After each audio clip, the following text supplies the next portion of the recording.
আবারও নজর রাখবো রাজ্যের খবরের দিকে। মালদায় তৃণমূল নেতা খুনে গ্রেপ্তার আরো দুই। মালদার ইংরেজবাজার থেকে গ্রেপ্তার তৃণমূল টাউন সভাপতি নরেন্দ্রনাথ তিওয়ারি ও ওষুধ ব্যবসায়ী স্বপন শর্মা। এ পর্যন্ত তৃণমূল নেতা খুনে গ্রেপ্তার 7।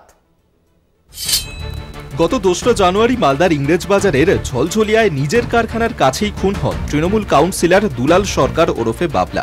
সিসিটিভি ফুটেজে দেখা যায় প্রাণ বাঁচাতে কারখানায় ঢুকে পড়েছিলেন তৃণমূল নেতা, কিন্তু শেষ রক্ষা হয়নি। কয়েকজন দুষ্কৃতী তাঁকে লক্ষ্য করে এলোপাথারি গুলি চালায়। তারপর থেকেই সরগরম রাজ্য রাজনীতি। কেন খুন হলেন মালদার দাপুটে তৃণমূল নেতা? বুধবার পুলিশের জালে আরো 2। গ্রেফতার তৃণমূল টাউন সভাপতি নরেন্দ্রনাথ তিওয়ারি ও ওষুধ ব্যবসায়ী স্বপন শর্মা। এখনো পর্যন্ত পুলিশের হাতে মোট গ্রেফতার 7। 2 জানুয়ারি গ্রেফতার 3। সামি আক্তার বিহারের বাসিন্দা, টিঙ্কু ঘোষ মালদহের বাসিন্দা, মোহাম্মদ আব্দুল গনি বিহারের বাসিন্দা। ধৃত 3 জনেরই 14 দিনের পুলিশ হেফাজত। 3 জানুয়ারি 2 জন গ্রেফতার। অভিজিৎ ঘোষ মালদহের বাসিন্দা, অমিত রাজাক মালদহের বাসিন্দা। 4 জানুয়ারি অভিযুক্তদের আদালতে পেশ করা হয়। 2 অভিযুক্তের 13 দিনের police remand.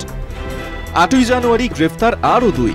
Narendranath Tiwari Trinamool town সভাপতি, স্বপন শর্মা ওষুধ ব্যবসায়ী মালদা। দোকান থেকে উঠিয়ে নিয়ে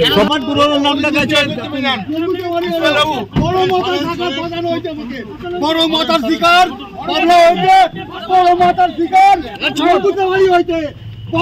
বড় মাথা নন্দদা, আপনি কি চক্রান্ত শিকার? হ্যাঁ, চক্রান্তের শিকার। আপনি চক্রান্ত শিকার অবশ্যই। বড় মাথার শিকার। আমি আগেই বলেছিলাম যে গত মিউনিসিপ্যালিটি ইলেকশনে নন্দু তিওয়ারি নির্দল প্রার্থী দাঁড় করিয়েছিল। অনেকেই এটাকে হয়তো রাজনৈতিক খুন বলবেন, কিন্তু আমি এটাকে রাজনৈতিক খুন মনে করছি না। এটা টোটালটাই হচ্ছে পয়সার জন্য খুন, ল্যান্ড নিয়ে খুন।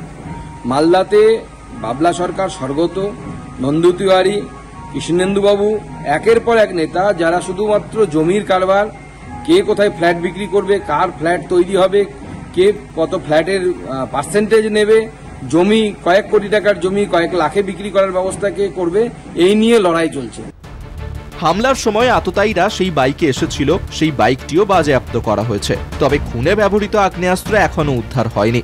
খুনের মূল 2 অভিযুক্ত, যাদের খোঁজ পেতে 2 লক্ষ টাকা পুরস্কারেরও ঘোষণা করেছিল পুলিশ, তারা এখনো ফেরার। প্রাথমিক তদন্তে পুলিশ জানতে পেরেছে দুষ্কৃতীরা গত প্রায় 10 থেকে 15 দিন ধরেই দুলাল সরকারের গতিবিধির ওপর নজর রাখছিল। কলকাতা টিভি।